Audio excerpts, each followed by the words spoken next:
खास करके जोड़ों के दर्द की समस्या, घुटनों की समस्या, सर्वाइकल की समस्या, कमर के दर्द की समस्या, साइटिका की समस्याएं, ऐसी समस्याओं को सिर्फ छू के ठीक किया जा सकता है। आज रोगों का वर्ल्ड कैपिटल बन गया है। आज हमारी स्थिति उस खरगोश की जैसी, चूहे की जैसी या बंदर के जैसी है जिसके ऊपर दवाइयों की प्रूविंग की जाती है। तो भोजन या तो पचेगा या सड़ेगा। अब कोई भी चीज अगर खाते हैं तो या तो वो पचेगा या सड़ेगा। बच गया तो विटामिन बनाएगा, मिनरल्स बनाएगा, आपके शरीर को ताकत देगा, आपकी इम्यूनिटी को बूस्ट करेगा।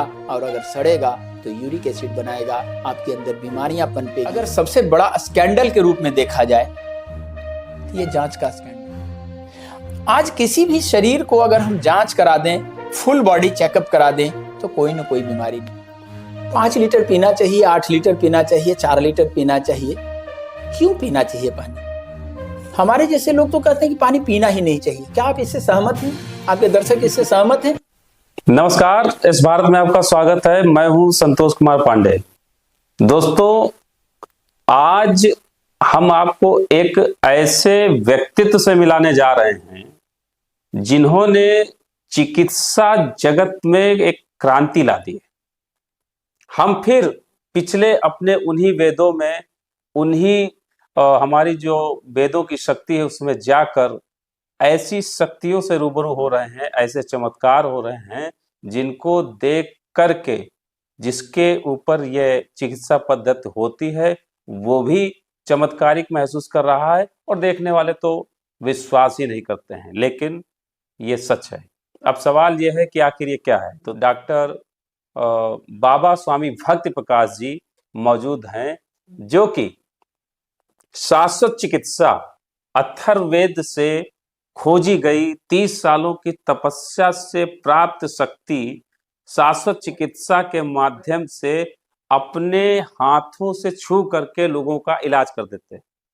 ये जानकर, ये सुनकर आपको जरूर हैरानी होगी और मुझे भी हुई, लेकिन आपने वो कर दिखाया है। हजारों लोगों का यहाँ पूरे भारत में भ्रमण कर करके आपने इलाज किया है और लोगों के संतोषजनक उत्तर आए हैं। तो आज हमारे बीच में डॉक्टर स्वामी बाबा भक्ति प्रकाश जी मौजूद हैं, जिनको बहुत सारी उपलब्धियां भी प्राप्त हैं। तो हम जानने की आज कोशिश करेंगे कि आखिर ये पूरी चिकित्सा पद्धति क्या है। बाबा जी अपने वीडियोस के माध्यम से तमाम विषयों पर अपनी राय रखते रहते हैं। इन सभी विषयों को लेकर हम बातचीत करेंगे।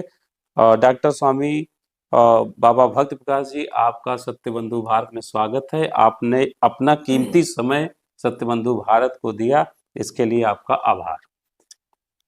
धन्यवाद, बहुत बहुत धन्यवाद। आपके इस चैनल के दर्शकों का भी धन्यवाद।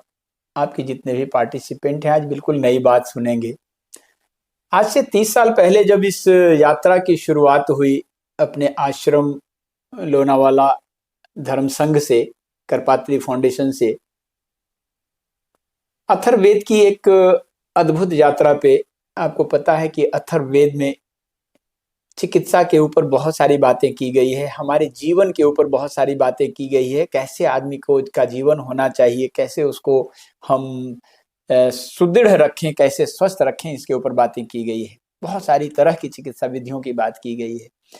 तो पिछले 30 साल पहले जब इस यात्रा की शुरुआत हुई थी, हमने एक शब्द पढ़ा था, या क्रिया व्याधि हरणी सा चिकित्सा निगद्यते, यानी जिस क्रिया को करने से व्याधियों का शमन होता है उसको चिकित्सा कहते हैं।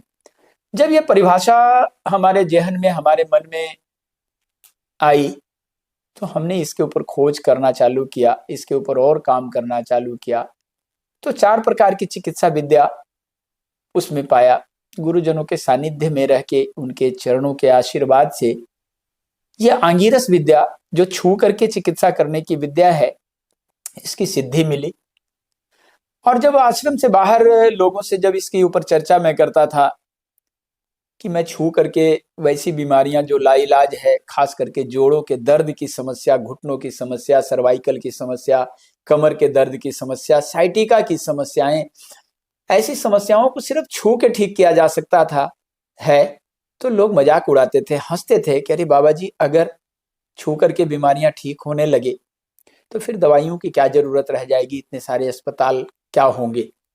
पर इस संसार में कुछ भी असंभव नहीं है। Nothing else impossible. दवाइयों में और हमारे शरीर के अंदर की दवाइयों में बहुत सारी समानताएं हैं और बहुत सारी विपरीत हैं, बहुत सारी चीजें दोनों में उलट है।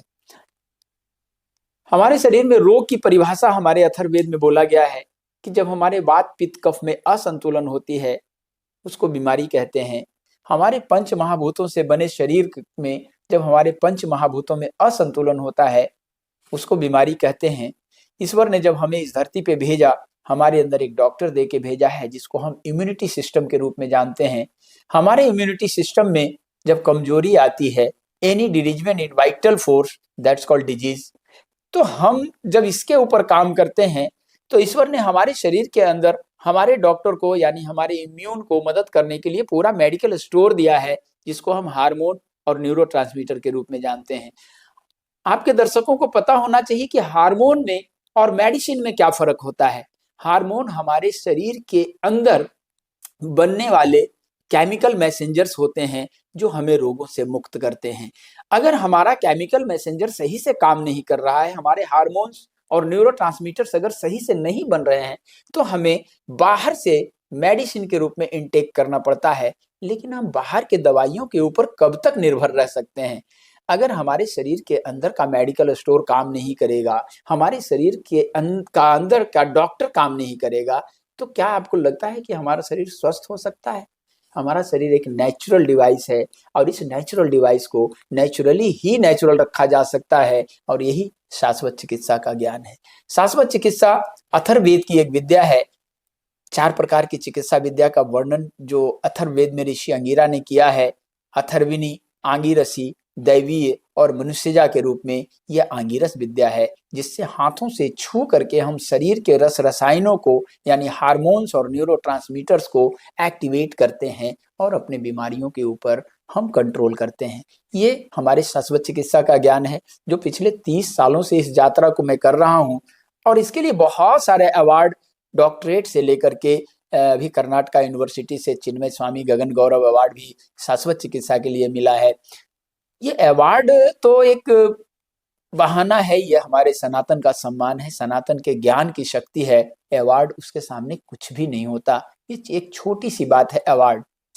सनातन अपना सर्कल पूरा कर रहा है। हम जिस तरह से भाग भाग के हम अप्राकृतिक दवाइयों की ओर रुझान था हमारा, भाग भाग के हम भाग रहे थे कि दवाइयां खा लेंगे और जल्दी से ठीक हो जाएंगे, लेकिन आपको पता है कि सफलता का कोई शॉर्टकट नहीं होता। हम जल्दी के चक्कर में इतनी सारी बीमारियां लगा ली हैं शरीर में, उन जल्दी के जो केमिकल निगलने के चक्कर में इतने सारे साइड इफेक्ट के रूप में हमारे शरीर को प्रभावित किया है कि आज हम बीमारियों का पूरा भंडार बन गए हैं। आज भारतवर्ष जो योगियों की धरती, ऋषि मनीषियों की धरती, विचारकों की धरती, जो रिसर्चर्स जितने हमारे मुनि थे इस धरती पे, ये धरती आज रोगों का वर्ल्ड कैपिटल बन गया है। आज हमारी स्थिति उस खरगोश की जैसी, चूहे की जैसी या बंदर के जैसी है जिसके ऊपर दवाइयों की प्रूविंग की जाती है। आज हमारे ऊपर दवाइयों की प्रूविंग की जा रही है। अगर कहीं दवाइयों को, नए दवाइयों को प्रूव करना होता है तो भारत की ओर रुख करते हैं, क्योंकि आज हमारी आबादी सबसे ज्यादा है। पूरे दुनिया के जितने भी फार्मास्यूटिकल्स कंपनियां हैं उसकी निगाहें भारत की ओर है। हमें अपने सनातन के तरफ, अपनी जड़ों के तरफ लौट के आना होगा, तभी हम स्वस्थ रह सकते हैं। ये स्वास्थ्य हमारा जो हेल्थ है वो बाजार में बिकने वाली चीज नहीं, इसका कोई मॉल खुला नहीं है। आज हर चौराहे पे एक स्पेशलिस्ट बैठा हुआ है जो आपको बताता है कि हमें हाइट के हिसाब से कितना प्रोटीन लेना चाहिए, कितना विटामिन लेना चाहिए, कितना कैल्शियम लेना चाहिए। लेकिन आज तक किसी ने आपको ये नहीं बताया कि अगर ये अच्छी चीजें, प्रोटीन आपने इंटेक किया और अगर वो डाइजेशन आपका खराब रहा, आपकी जठराग्नि खराब रही, वो डाइजेस्ट नहीं होगा, तो भोजन या तो पचेगा या सड़ेगा। आप कोई भी चीज अगर खाते हैं तो या तो वो पचेगा या सड़ेगा। अगर पच गया तो विटामिन बनाएगा, मिनरल्स बनाएगा, आपके शरीर को ताकत देगा, आपकी इम्यूनिटी को बूस्ट करेगा। और अगर सड़ेगा तो यूरिक एसिड बनाएगा, आपके अंदर बीमारियां पनपेगी, गैस एसिडिटी बनेगा। आज स्थिति ऐसी नहीं है कि आज हम जानकारियों के अभाव में हम वैसे वस्तुओं का सेवन कर रहे हैं जो हमें नहीं करना चाहिए। आज हम दूध के साथ भी नमकीन चीजें खा लेते हैं। हमारे सनातन में खाने की योग्य चीजें और अखाद्य चीजों का संपूर्ण रूप से वर्णन है, बहुत बारीकी से वर्णन है। हमें उसको पालन करना पड़ेगा। सनातन अपना सर्कल पूरा कर रहा है और हमें सनातन की तरफ आज गुरुजी नहीं एक तो सवाल कल लौटना ही होगा। एक सवाल गुरुजी है कि आप इस समय जहां पर प्रत्येक व्यक्ति को आदत पड़ गई है कि जब तक कि वो किसी बड़े डॉक्टर के पास ना जाए, जब तक कि वो बड़ी-बड़ी जांचें न कराए, जब तक कि वो किसी भी बीमारी के लिए अच्छा पैसा न खर्च कर दे, ऐसी स्थिति में उसको विश्वास ही नहीं होता है कि हम ठीक हो पाएँगे। एक आदत सी बन गई लोगों को कि बड़े डॉक्टर को बड़ी फीस देने के बाद में ही उनको लगता है हम ठीक हो पाएँगे। तो ऐसा एक परसेप्शन भी बना दिया है। उस स्थिति में आप छू करके लोगों का इलाज कर रहे हैं, क्या लगता है आपको कि इसको कितना लोग मान रहे हैं, कितना आपको सपोर्ट मिल रहा है या चुनौती आ गई? देखिए, अगर आज की तारीख में अगर सबसे बड़ा स्कैंडल के रूप में देखा जाए तो ये जांच का स्कैंडल है। आज किसी भी शरीर को अगर हम जांच करा दें, फुल बॉडी चेकअप करा दें, तो कोई ना कोई बीमारी निकलेगी। क्यों निकलेगी? इसका कारण क्या है कि हमारा शरीर तीनों मोड में वर्तमान, भविष्य और पास्ट, प्रेजेंट और फ्यूचर, तीनों काल हमारे शरीर में एक साथ काम कर रहा होता है, जिसको सनातन की भाषा में ब्रह्मा, विष्णु और महेश कहते हैं। ब्रह्मा यानी बनाने वाले, बनने का काम हमारे शरीर में हर पल जारी है। आपको पता है कि 1 मिनट में 10 लाख सेल्स हमारे डेड हो जाते हैं और उतने ही उससे ज्यादा सेल हमारे शरीर में बन भी जाते हैं। यानी बनने का काम, काम करने का काम और समाप्त होने का काम यानी संहार का काम, तीनों काम एक साथ चल रहा है। आप फर्ज करें कि अभी हमारे शरीर की जांच की जाए तो ये तीनों प्रक्रिया हो रही है। तो हमारे शरीर में अगर कोई चीज डेड हुआ था, हमारे सेल डेड हुए थे, उसको वो डंप करने के लिए वो हमारा शरीर काम कर रहा था, उस समय आपने फोटो ले लिया, आपने मशीन से फोटो निकाल ली, वो दिखेगा कि वहां पे रुका हुआ है। लेकिन क्या वो वहां पे रुका रहे? हर पल जब ये संसार बदल रहा है, इस संसार में बदलाव ही यथार्थ सच्चाई है। हर पल बदल रही है दुनिया। ये भव सागर है। भव सागर, भव माने क्या होता है? भव यानी बिगिन, बिगिन, नया बिगिन, हर पल बिगिन हो रहा है, हर पल बिगिन हो रहा है। तो जो पास्ट है वो भी कुछ देर तक साथ रहता है। हम अगर एक भोजन की सामग्री भी यूज करते हैं तो उसका कूड़ा कुछ देर तक हमारे पास रहता है, जब तक वो कचरे की पेटी में ना जाए और कचरा की पेटी अपने जगह पे ना जाए, तब तक वो दिखते रहेगा। उस बीच में क्या हम उसको गंदगी मानेंगे? जब कचरे की पेटी में जमा है तो वो डंप होने के लिए जाएगा। आज ये स्कैंडल के चक्कर में आज हमारा सबसे बड़ा दुश्मन अगर कुछ है तो हमारा डर। हमें डरा करके हमारा दोहन किया जा रहा है। ये बात लोगों के समझ में आ रही है। पिछले 30 सालों से मैं शाश्वत चिकित्सा को जब लोगों से कहना शुरू किया, आज हमारे बड़े बड़े सेशंस हो रहे हैं। आज भारत की बड़ी संस्था जीतो, जैन इंटरनेशनल जो ट्रेड ऑर्गेनाइजेशन है, जो वर्ल्ड वाइड काम कर रहा है, वो हमारे सेशंस लेकर के अपने लोगों की चिकित्सा करवा रहा है। आज बड़ी कंपनियों में हमारे ये सेशन लिए जा रहे हैं, आम लोगों को उपलब्ध कराया जा रहा है। चिकित्सा करके पिछले 30 सालों में हमने छू करके चिकित्सा करके दिखाया, जिसके लिए डॉक्टरेट मिला, बहुत सारे अवार्ड मिले। पर ये अवार्ड की बात यहाँ नहीं है। हमें इस नेचुरल डिवाइस को नेचुरली ही नेचुरल रखने का तरीका सीखना पड़ेगा और यही सिखाने के लिए बाबा स्वामी भक्ति प्रकाश पिछले 30 सालों से काम कर रहे हैं। हमारे गुरुजनों ने कहा था कि योगी निरोगी उपयोगी। जब आपके अंदर योग यानी स्पिरिचुअल पावर जब जागेगा, तब आपका शरीर निरोगी होगा और समाज के लिए आप उपयोगी होंगे। इस सूत्र वाक्य के ऊपर मैं काम कर रहा हूं और पूरी सफलतापूर्वक काम कर रहा हूं।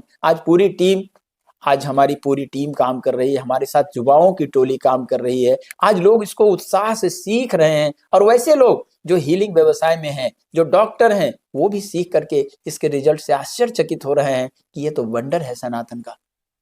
गुरुजी एक सवाल और आता है कि आपको ऐसा नहीं लगता है कि जहाँ पे आप देख रहे हैं कि पूरा भारत नहीं पूरे विश्व में जो हमारी स्वास्थ्य व्यवस्था है उस पर एक बहुत बड़ा खर्च लोगों की मजबूरी है।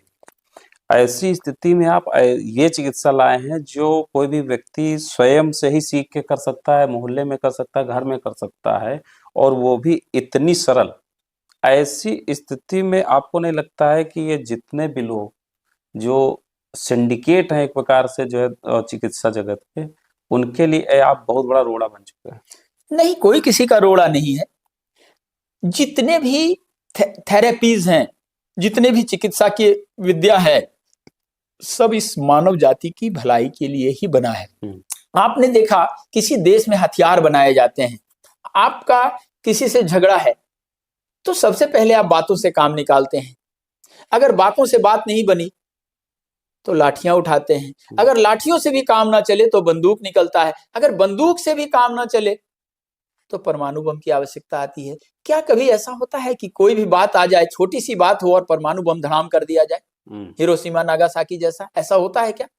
तो जो मॉडर्न साइंस है, मॉडर्न साइंस से जो भी केमिकली जो भी डेवलप किया गया है, जो भी नया साइंस डेवलप किया गया है, जो मेडिसिन है हमारे, वो वेपन है, न्यूक्लियर वेपन उसको समझें। ठीक है, हम उसका प्रयोग करेंगे, लेकिन जब उसकी आवश्यकता आ जाएगी, जब हमारा अंग भंग होने लगेगा, जब हम नष्ट होने की स्थिति में आए तो मरता क्या नहीं करता, ये उस स्थिति के लिए बनी है, ना कि जरा से जुकाम हो जाए। जब जुकाम होने का मतलब समझते हैं कि हमारा शरीर, हमारा इम्यून हमारे शरीर को बैलेंस कर रहा है, तब वो जुकाम के रूप में हमारे शरीर के अंदर का 72% जल उबाल मार रहा है और वो छलक के बाहर आ रहा है। हम उसको गोली मार देते हैं।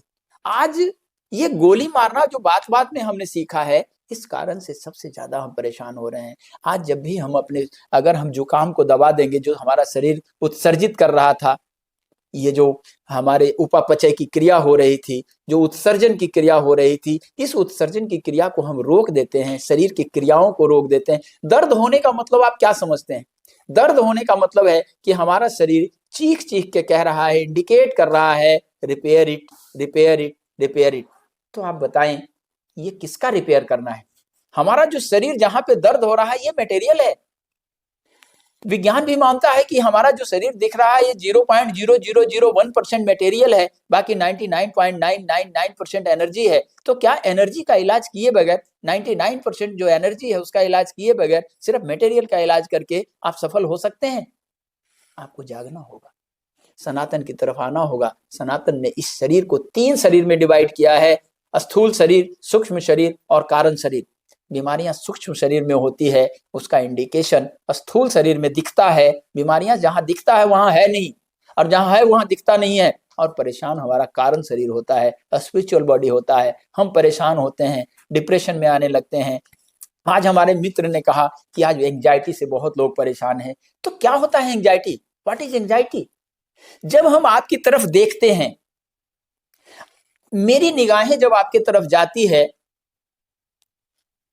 जब 2 निगाहें एक साथ मिलती है या 2 व्यक्ति एक साथ मिलता है, तो 2 ही बात होगी, या तो आपका मिलना अच्छा लगेगा या आपका मिलना बुरा लगेगा। अगर आपका मिलना अच्छा लगता है, आपकी बातें अच्छी लगती है, तो हमारे अंदर डोपामाइन रिलीज होगा, खुशी आएगी, खुशी का हार्मोन रिलीज होगा। लेकिन आपका मिलना मुझे अगर बुरा लगा तो हमारे अंदर कार्टिसोल रिलीज होगा। अगर कार्टिसोल रिलीज होता है तो हमारा शरीर FFF मोड में आ जाता है, fight, flight and freeze mode.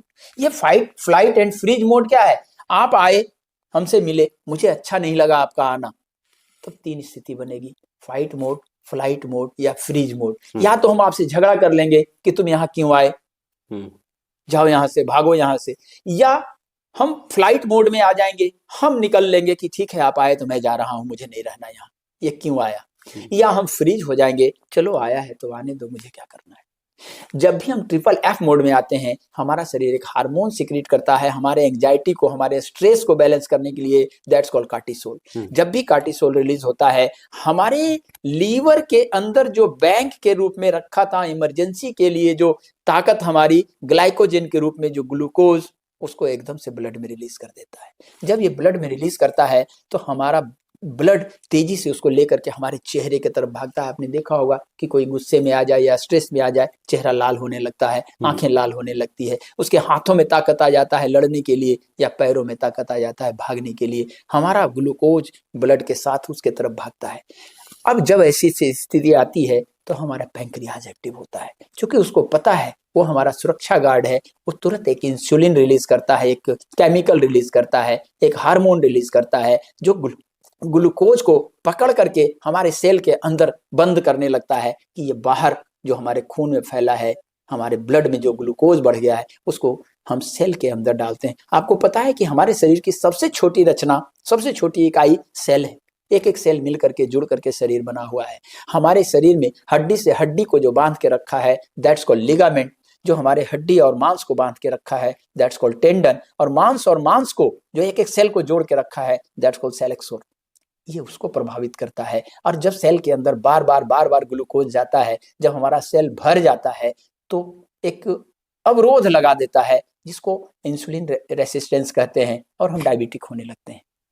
हमारे स्ट्रेस के कारण हमारा जो 80 बिलियन न्यूरॉन्स हमारे ब्रेन में है वो ओवर एक्टिव होने लगता है, हम परेशान होने लगते हैं, या लो एक्टिवेट हो जाता है, डीएक्टिवेट होने लगता है, हम सुस्त होने लगते हैं, हमारा ब्लड प्रेशर प्रभावित होता है, हमारा हार्ट बीट प्रभावित होता है, हमारा डाइजेस्टिव सिस्टम प्रभावित होता है। और जैसे ही डाइजेस्टिव सिस्टम प्रभावित होता है, हमारी जठराग्नि प्रभावित होती है। 13 प्रकार की अग्नि है हमारे शरीर में, जिसका सबसे मुख्य जो है वो जठराग्नि है।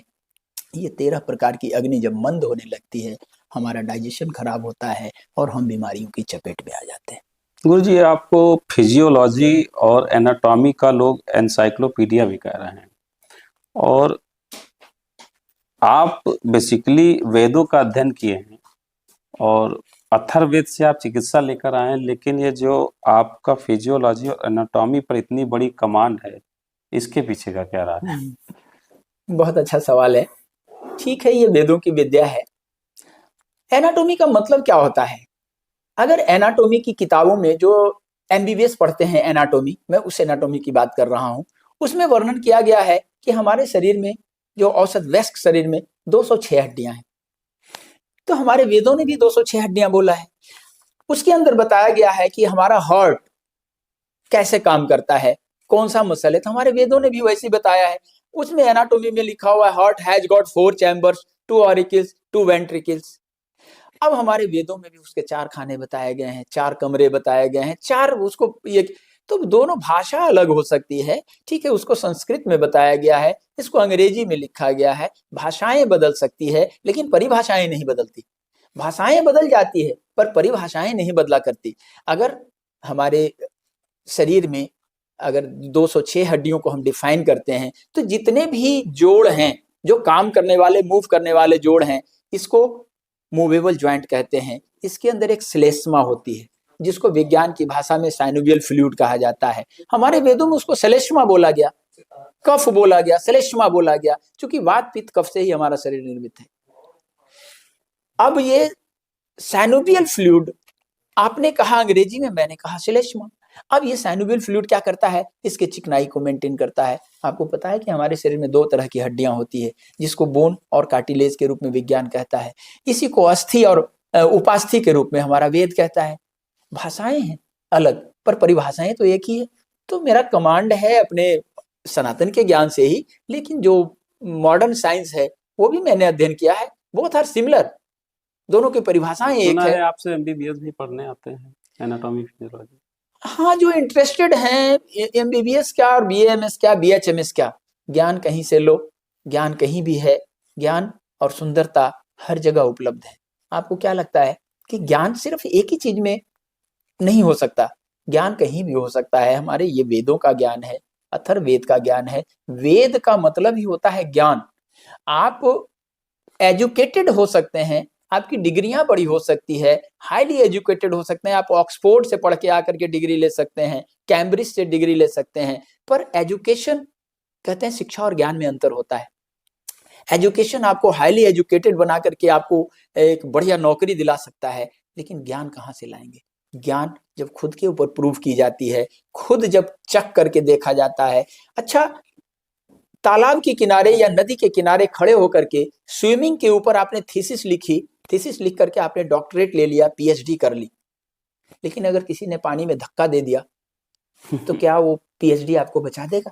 नहीं बचाएगा, क्योंकि ये ज्ञान आपको वही मिलेगा जब पानी में आप छपाक तैरेंगे, जब हाथ पैर मारना सीखेंगे, जब नाक में पानी घुसता है, घुसने के बाद सांसों में अवरोध होती है, अवरोध होने के बाद जब ब्रेन को ऑक्सीजन कम मिलने लगता है, प्राणवायु कम मिलने लगता है, तो कैसा महसूस होता है। जब ये फीलिंग आपके अंदर आएगी तब आप समझेंगे कि ज्ञान क्या होता है।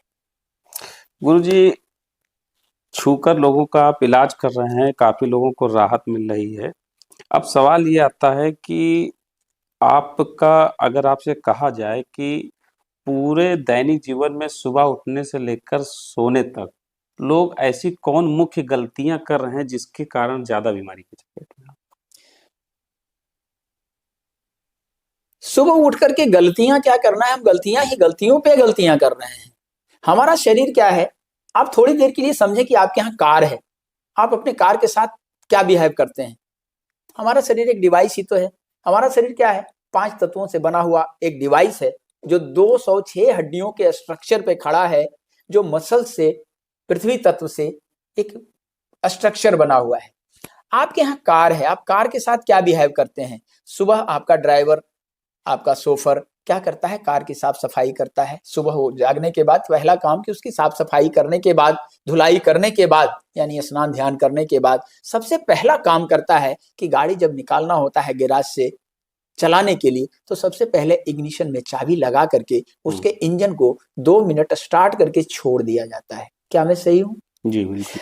अब ये छोड़ने के पीछे विज्ञान क्या है? विज्ञान ये है कि उसके जो पाइप्स हैं, उसके पाइप में भरी हुई हवा निकल जाए, सब में पेट्रोल आ जाए, उसका जो सिस्टम है वो गर्म हो जाए, इंजन गर्म हो जाए, और उसके बाद जब उस गर्म इंजन को हम जब स्टार्ट करके जब उसको हम बाहर निकालेंगे, गैराज से बाहर रोड पे लाएंगे, तो अपनी स्पीड धीरे धीरे अपनी स्पीड में आकर के गाड़ी हमारी अच्छी सर्विस देगी। हमारा शरीर एक डिवाइस है। हम सुबह उठते हैं तो स्नान ध्यान शौच आदि क्रिया करने के बाद में पहला काम क्या होता है कि हमारी जठराग्नि प्रबल होने लगती है, कुछ खाने के लिए मांगता है। उस समय हमें क्या करना चाहिए, अगर हवन की समिधा, अगर हमने यज्ञ के लिए अग्नि जलाई, प्रज्वलित की, और अग्नि में ढेर सारी अगर हम समिधा डाल दें, ढेर सारी लकड़ियां डाल दें, तो क्या होता है, धुआं होने लगता है। लेकिन अगर हम पहले छोटी सी लकड़ी, घी लगी लकड़ी हम छोटी सी डालते हैं, उसके बाद अग्नि और तेज होने लगती है, और तेज होने लगती है। छोटे छोटे टुकड़ों में समिधा डालते डालते जब अग्नि प्रज्वल होती है, तो हम बड़ी बड़ी लकड़ियां डालते हैं और वो भी जल के स्वाहा हो जाता है। हमारे शरीर में लीवर का मतलब ही होता है यकृत। लीवर को संस्कृत में यकृत बोला गया है, आपको पता है या नहीं है? लीवर को यकृत इसलिए बोला गया, यकृत का अर्थ होता है यज्ञ करने का स्थान। यज्ञ प्लस कृत बराबर यकृत। यकृत यानी यज्ञ करने का स्थान, ये हमारा यज्ञ करने का स्थान है। तो सुबह स्नान करने के बाद, ध्यान करने के बाद इसकी जो अग्नि प्रबल होने लगती है, सूर्योदय के साथ, सूरज के साथ साथ हमारी जठराग्नि प्रबल होने लगती है। और हम क्या करते हैं कि सुबह उठ करके पोहा खा लो, ये खा लो, वो खा लो, ड्राई फ्रूट खा लो, ढेर सारे भर देते हैं। अब हमारी अग्नि मंद हो जाती है और धुआं धुआं धुआं धुआं हमारे शरीर में एसिडिटी होने लगती है, गैसेस बनने लगते हैं। हमें करना क्या है कि सुबह हल्का सा स्प्राउट्स, नेचुरल चीज, अगर अग्नि जब हम जलाते हैं, अग्नि में छोटी समिधा डालते हैं तो और तेजी से भड़कती है अग्नि। तो हम जब छोटी समिधा के रूप में हम स्प्राउट्स डाल देते हैं या हल्की सुपाच्य चीजें डाल देते हैं थोड़ी सी, तो हमारी अग्नि और तेज होने लगती है। उसको पचाने के क्रम में 10, 11, 12 बजते बजते बहुत प्रबल भूख लगती है, और इस भूख में हम कुछ भी पदार्थ डालते हैं वो स्वाहा हो जाता है। शाम के लिए हमारे वेदों ने कहा है कि शाम का भोजन सूखे अनाज, भुने हुए अनाज, दिन का भोजन उबला अनाज, शाम का भोजन सूखे हुए अनाज। क्योंकि सूखे हुए अनाज में पानी सूखा होता है, पानी उसमें नहीं होता है। इस कारण से जब चबा करके मुंह में जब हम चबाते हैं तो ढेर सारा टाइलिन निकलता है। टाइलिन इज डाइजेस्टिव एंजाइम, उसके साथ लपेट करके हमारी आंतों में जाता है, तो आंतों में वो और पानी खींच खींच करके वो पचने लगता है। तो आंतों से पानी की सफाई हो जाती है, हमारे आंतों के सारे छिद्र खुल जाते हैं और उसके फाइबर्स हमारे आंतों की सफाई कर देता है। रात का भोजन लिक्विड होना चाहिए, यानी सुबह में स्प्राउट्स, दोपहर में बढ़िया भोजन, शाम को सूखे अन्न जिसको भुंजा कहते थे पहले, जूस, फल, और रात में लिक्विड सब्सटेंस यानी मिल्क को, दूध को पूर्ण आहार बोला गया है। अगर इसको जीवन में अपनाते हैं तो हम बहुत सारी बीमारियों से बच जाते हैं। गुरु जी, जो भी आप अभियान लेके चले हैं ये शाश्वत चिकित्सा का, आपको अगर सरकार से कुछ मांगना हो, आपको सरकार से कुछ सपोर्ट लेना हो पूरे भारत के सिस्टम को, खास करके स्वास्थ्य व्यवस्था को बदलने के लिए, तो आपको कुछ लगता है कि क्या कुछ बदलने वाला है? मैं किसी स्वास्थ्य व्यवस्था की बदलने की बात बिल्कुल नहीं करूंगा। ये अथर्ववेद की विद्या है, अद्भुत है। सिर्फ छू करके शरीर के रस रसायनों को संतुलित करने का विज्ञान है, पूरी तरह से साइंटिफिक वे ऑफ हीलिंग है, एंशिएंट वे ऑफ हीलिंग है।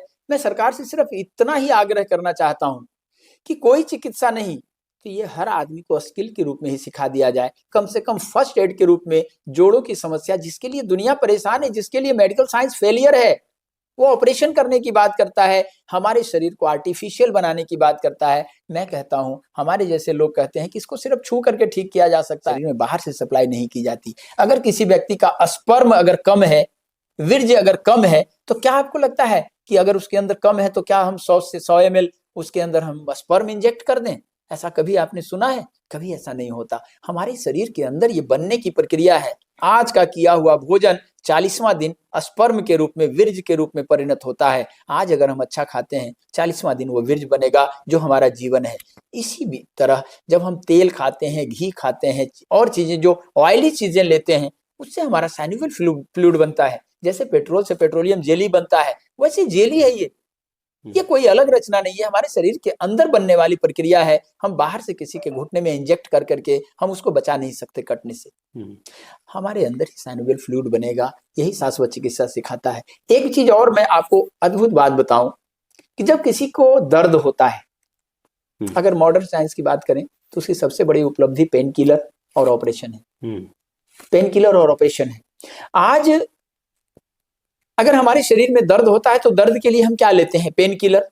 अगर पेन किलर काम करना बंद कर दे, क्योंकि दवाइयां हमारे शरीर में, हमारा शरीर उसको प्रूव कर लेती है।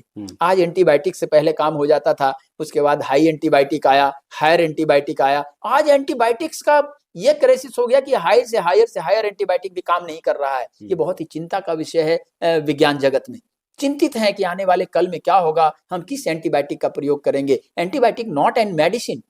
आपको पता है कि एंटीबायोटिक दवा नहीं है। डॉक्टर को भी पता है कि आपके पेन किलर के साथ एंटीबायोटिक देना है। क्यों एंटीबायोटिक देना है? कि आपका इम्यून बूस्ट हो जाए। ये इम्यून बूस्ट होने का तात्पर्य यही है कि आपके शरीर को अगर कोई ठीक कर सकता है तो आपके अंदर का इम्यूनिटी सिस्टम ठीक कर सकता है। अगर उसमें कमजोरी है तो हम उसको ताकत देंगे। This is science. अब इसको हम बाहर से ही क्यों सहारा दें? अगर हमें भूख लगी है तो हम अपने रसोई घर के तरफ पहले ध्यान दें। अगर नहीं है वहां कोई चीज उपलब्ध है तो हम बाहर से कभी कभी काम चलाएंगे। दवाइयां लेना बुरा नहीं है। मैंने कभी नहीं कहा कि कोई पैथी बुरा है। मैंने कभी नहीं कहा कि दवाइयां लेनी बुरी है। जब जरूरत पड़ेगा ले सकते हैं, जरूरत पड़ेगा ऑपरेशन होगा, पर वो न्यूक्लियर वेपन बात बात में ना चलाएं। बुखार अगर होता है तो हमारा शरीर हमारे शरीर को रिचार्ज कर रहा है। हमारे अंदर जो बैक्टीरियाज आ गए हैं उसको हटा रहा है, हमारे शरीर से बाहर की रास्ता दिखा रहा है। हमें थोड़ा सा वेट करना चाहिए, हमें धैर्य रखना चाहिए। एकदम से उसको गोली मार देना यह अपराध की श्रेणी में आता है, जो हम अपने शरीर के साथ, अपने मन प्राण के साथ अपराध कर रहे हैं। हमें इससे बचने की जरूरत है। गुरुजी, 2 सवाल और हैं जो बहुत चर्चित हैं। पहला तो यह है, लोग आजकल कंफ्यूज हैं कि पानी 5 लीटर पिए, 3 लीटर पिए कि ना पिए, कितना पिए, इस तरीके की बात। और दूसरा है दूध पर बड़ा इस समय चर्चा चल रही है। इन दोनों पर आपका क्या कहना? 5 लीटर पीना चाहिए, 8 लीटर पीना चाहिए, 4 लीटर पीना चाहिए। क्यों पीना चाहिए पानी? हमारे जैसे लोग तो कहते हैं कि पानी पीना ही नहीं चाहिए। क्या आप इससे सहमत हैं? आपके दर्शक इससे सहमत हैं? मर जाएंगे। मैं कहता हूं कि पानी पीना ही नहीं चाहिए। क्यों नहीं पीना चाहिए? पानी खाना चाहिए, पानी पीना नहीं चाहिए। भोजन, हमारा सनातन कहता है कि भोजन पीना चाहिए, पानी खाना चाहिए। आप बंगाल जाएं, बंगाल के लोग कहेंगे जल खाबो, जल खाबो। जल पीने की बात नहीं करते, जल पीने की बात हम करते हैं।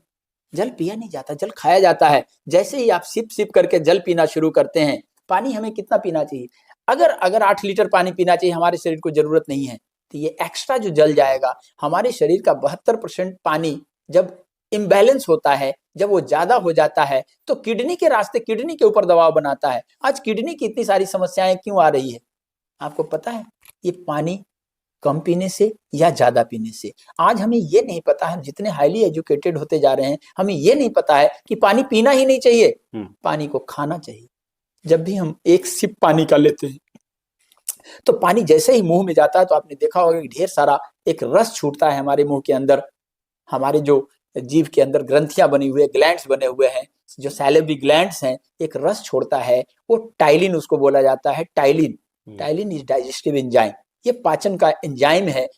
और यहाँ से जब उतर कर हमारे गले के पास से जाने लगता है तो यहाँ पे 2 द्वारपाल स्वागत के लिए खड़ा है, जो TSH3 और TSH4 के रूप में थायराइड हार्मोन देता है। और ये थायराइड हार्मोन ही हमारे मेटाबॉलिज्म को अच्छा रखता है अकॉर्डिंग टू साइंस। और ये पानी खाने की चीज है, पीने की चीज नहीं है। इसलिए इसके ऊपर तो बात करना ही व्यर्थ है कि कितना पानी पीना चाहिए। पानी सिप सिप सिप सिप, 1 बोतल पानी 2 घंटे में खाली करें, 1 बोतल पानी 2 घंटे में खाली करें। आपने देखा होगा कि जब आप पानी पीते हैं तो आपके शरीर का वाटर लेवल जब कम हो जाता है तो आपको प्यास महसूस होती है। लेकिन जब पानी पीना आप शुरू करते हैं तो जैसे ही एक आप फर्ज कीजिए कि 1 गिलास पानी आपने पीना शुरू किया तो आधी गिलास तक जाते जाते पानी का स्वाद एकदम से बदल जाता है। जैसे ही वाटर लेवल बराबर होता है पानी का स्वाद बदल जाता है। पहला घूंट जब आपने लिया था तो बहुत स्वादिष्ट लगा था पानी, लेकिन आधे तक जाते जाते जैसे ही वाटर लेवल बराबर हुआ पानी का स्वाद बदल गया।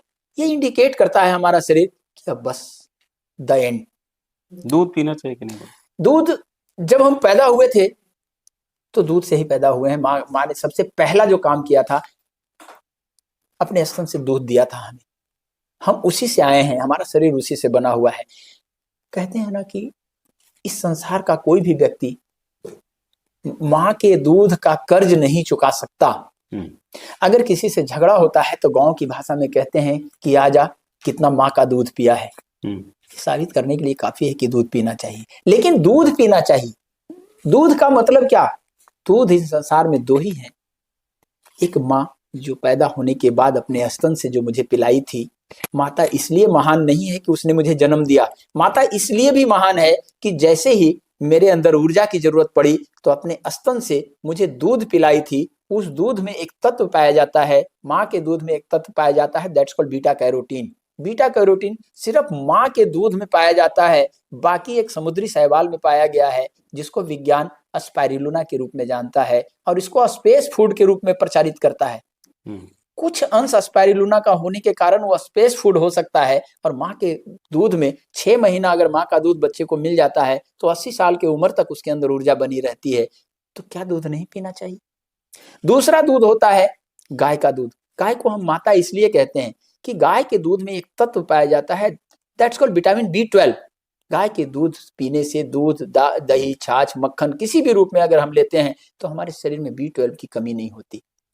आज हर शरीर में B12 की कमी हो रही है, B12 की कमी हो रही है। तो सिर्फ 2 ही दूध है। आप गाय का दूध पीते हैं, माँ का दूध पीते हैं तो कहते हैं माँ है, गाय का दूध पीते हैं उसको भी कहते हैं माँ है। बहुत सारे विधर्मी इसके ऊपर कमेंट करेंगे, इस सवाल के ऊपर कमेंट करेंगे, मेरी बात पे कमेंट करेंगे। पीछे मैंने एक बार कहा था तो बहुत सारे विधर्मियों ने इसके ऊपर कमेंट किया, लेकिन ये सत्य है कि जिस माँ ने पैदा किया और पहली बार स्तन लगाया, दूध पिया हूं तो वो माँ है। संसार में बस यही दूध है। आप एक चीज देखें कि हमारे देश में क्या षड्यंत्र हो रहा है कि अच्छे अच्छे लोग दूध के खिलाफ बात कर रहे हैं। आज वीगन फैमिली हमारे यहाँ तैयार किया जा रहा है, कुछ संस्थाएं तैयार कर रही है कि दूध हमारे लिए नहीं है, दूध बछड़ों के लिए। सच है, दूध बछड़ों के लिए, लेकिन हमारे शरीर का B12 क्या आपकी फैक्ट्री की दवाइयों से मिलेगा? B12 कहाँ से आएगा? ये B12 कहाँ से आता है? ये एनिमल किंगडम की चीज है। B12 एनिमल किंगडम की चीज है। आज आपको कैप्सूल्स बेचने हैं, इंजेक्शन बेचने हैं। आज B12 की जांच कराते हैं, 70% 60% लोगों में B12 कम आ रहा है। क्यों आ रहा है? क्योंकि दूध से हमें दूर किया जा रहा है, छाछ से हमें दूर किया जा रहा है। आप पैकेट में बंद जो आप पीते हैं, क्या वो दूध है?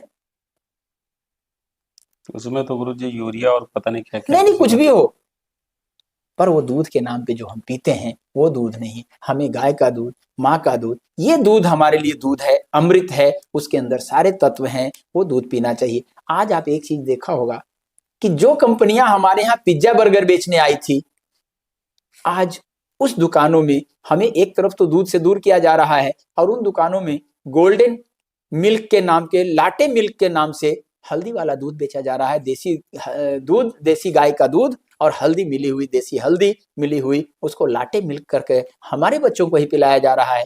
तो आप बताएं कि जहां से यह क्रांति आई है, दूध नहीं पीने की आवाज आई है, वहीं के लोग दूध का व्यवसाय क्यों अपना रहे हैं?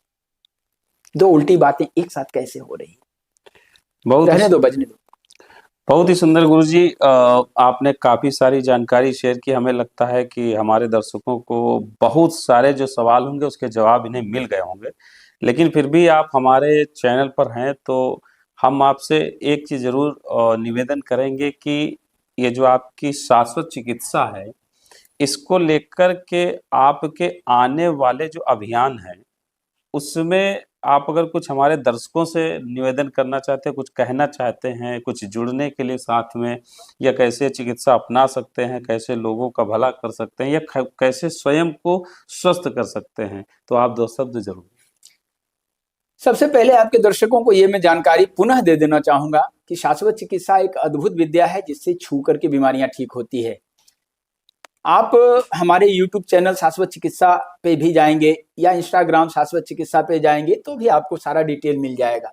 सबसे पहले आप ये जानें कि ये हमारे वेदों की विद्या है, मेडिसिन फ्री चिकित्सा पद्धति है और हर घर में इसको पहुंचाने का अभियान लेकर के निकला हूं।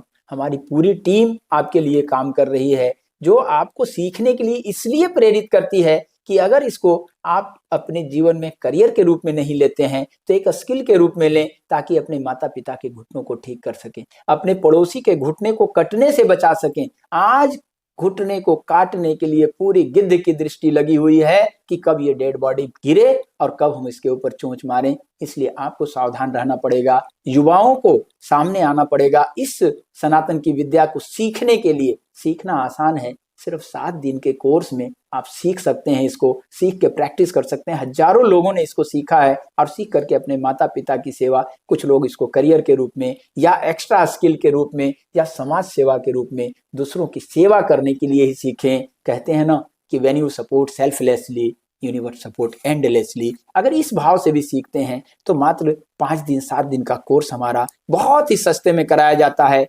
ऑनलाइन आप घर बैठे सीख सकते हैं। इसके अलावे अभी हम लोगों का YouTube चैनल पे एक अभियान चालू हो रहा है, जहां रोज 5 बजे से 7 बजे तक आपके पास लाइव आएंगे। आपके हेल्थ को बदलने का पूरा अभियान है, आपके घर तक आपके मनस को बदलने का, आपके सबकॉन्शियस माइंड को बदलने का, उसको पावरफुल बनाने का अभियान लेकर के हमारी शाश्वत चिकित्सा की टीम आई है, जिसमें भारत के माने हुए ट्रेनर्स आपको 1 घंटे तक रिचुअल कराएंगे, ट्रेनिंग देंगे और आपको वो उस आर्ट को फ्री में सिखाएंगे। जितने लोग भी आना चाहें, आपके चैनल के माध्यम से आना चाहें या हमारे शाश्वत चिकित्सा से जुड़ना चाहें, शाश्वत चिकित्सा www.shashwatchikitsa.com सब्सक्राइब करें, आपको सारा डिटेल मिल जाएगा। हमारे सेशंस पूरे भारत भर में होते रहते हैं, यूनिवर्सिटीज में, कॉलेजेस में। अभी कर्नाटका यूनिवर्सिटी में हमारा सेशन हुआ और डॉक्टर चिन्मय स्वामी अवार्ड से मुझे सम्मानित किया गया।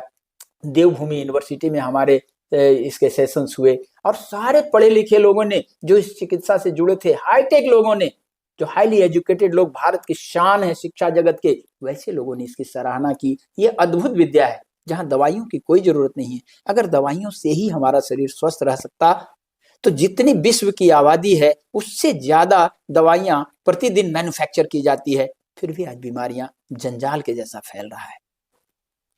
तो दोस्तों, जैसा कि आपने देखा कि डॉक्टर स्वामी बाबा भक्ति प्रकाश, जिन्होंने शाश्वत चिकित्सा के माध्यम से लोगों में एक नई उम्मीद जागृत कर दी है।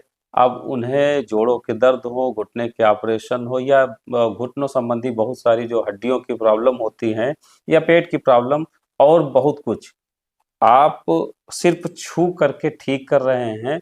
ये एक अपने आप में क्रांति बन चुका है और आज आपने हमारे इस चैनल पर अपना समय दिया, बहुत सारी महत्वपूर्ण बातें आपने हम लोगों से शेयर की, इसके लिए आपका आभार।